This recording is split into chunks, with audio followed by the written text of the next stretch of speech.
Hello po mga kapatid, another day, another vlog. Nagluto nga ako ng aking pangmalakasan na spaghetti dahil birthday ni Kuya Cedric. Maaga nga akong gumising at ipagluluto ko si birthday boy ng aking pangmalakasan na spaghetti. Paglabas ko nga ng bahay ay mo kami nagbabadyang bagyo sa sobrang dilim ng langit.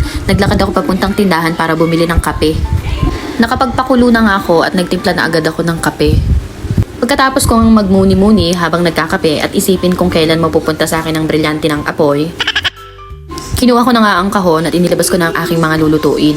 Kalahating kilo nga lang ang lulutuin ko kasi may papansit din daw si Ate Jenny. Shout out kay Ate Jenny! Magluto na po tayo! Eto nga ulit pressure cooker ang gagamitin ko dahil hindi pa nakakabalik galing bakasyon yung isang kaldero. Tinubigan ko na nga at isinalang ko na rin sa kalan.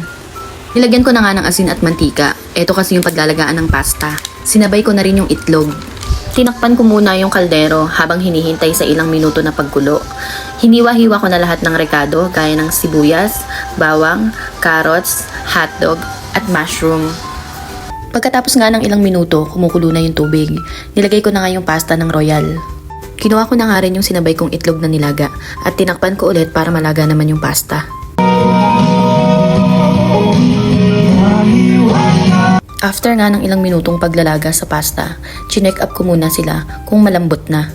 Luto na nga yung pasta, kaya hinango ko na, hinugasan ko na rin, pinatiktikan at nilipat sa malinis na palanggana. Tinabi ko na nga yung nilagang pasta, handa na nga yung mga rekadong nahiwa ko at lulutuin ko naman yung sauce ng pasta.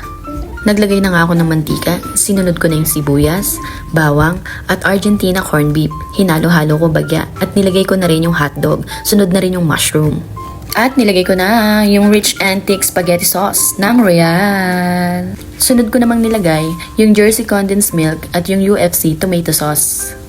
Naglagay na ako ng mga pampalasa. Naglagay na ako ng pork cubes, paminta, asin, hinalo-halo at nilagay ko na rin yung carrots. At pagkalipas nga ng mahabang panahon na pagluluto, eto na ang ating spaghetti 2.0 Android 16. Haha, buga! Pinakahuli nga ay nilagyan ko na ng toppings ang ating pangmalakasan na spaghetti. Finally, eto na siya! Papunta na nga kami kung saan kami maliligo, pero bumagsak na ang malakas na ulan, pero tuloy pa rin ang swimming.